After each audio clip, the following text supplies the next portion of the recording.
বিকেলে পারভেজ হত্যার পরপরই বৈষম্য বিরোধী ছাত্র আন্দোলনের শীর্ষ নেতৃত্বের সরাসরি বনানী থানায় প্রভাব বিস্তার করার চেষ্টা করেছে। তারা যেন সেখানে যারা সরাসরি হত্যাকাণ্ডের সাথে জড়িত বৈষম্য বিরোধী ছাত্র আন্দোলনের যারা নেতৃত্ব তাদেরকে যেন মামলার আসামি করা না হয়, সেজন্য তারা সর্বদিক দিয়ে প্রেশার ক্রিয়েট করেছে।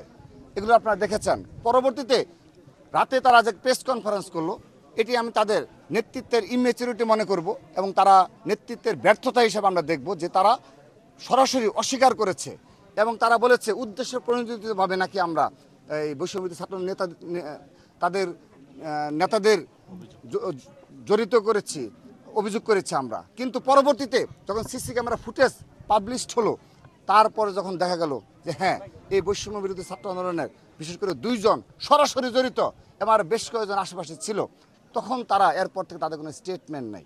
তো আমি আশা করব তারা এগুলো তাদের মাত্র সংগঠনের যাত্রা শুরু হয়েছে এবং তাদের আন্দোলন সংগ্রামের অভিজ্ঞতা খুবই কম সময়ের, এবং আমি বিশ্বাস করি তারা ধীরে ধীরে এগুলোর পরিপূর্ণতা লাভ করবে। কিন্তু এই পর্যায়ে তারা খুবই নেতৃত্বের ব্যর্থতার পরিচয় দিয়েছে এবং দায় সারাগুছের কথা বলেছে।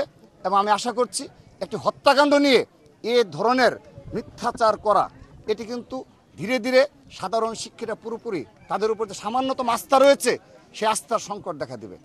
যে কোনো ঘটনায় তাদেরকে সঠিক তথ্য প্রদানের আহ্বান জানাই এবং এ ধরনের হত্যাকাণ্ডের বিরুদ্ধে তাদেরকে সোচ্চার হওয়ার আহ্বান জানাই এবং তাদের নেতা কর্মী যেই হয়ে থাকুক না কেন তার বিরুদ্ধে যেন ব্যবস্থা গ্রহণ করা হয়। তারা যেভাবে শুরুতে ভুল করেছে, প্রভাব বিস্তার করার চেষ্টা করেছে, তারা যেন তাদের ভুল বুঝে এখন যেন এর সঠিক তদন্তের মাধ্যমে যেন এই পারভেজের আসামিরা, খুনিরা দৃষ্টান্তমূলক শাস্তি নিশ্চিত হয়। আমি বিশ্বাস করি তারা সেই ভূমিকা পালন করবে।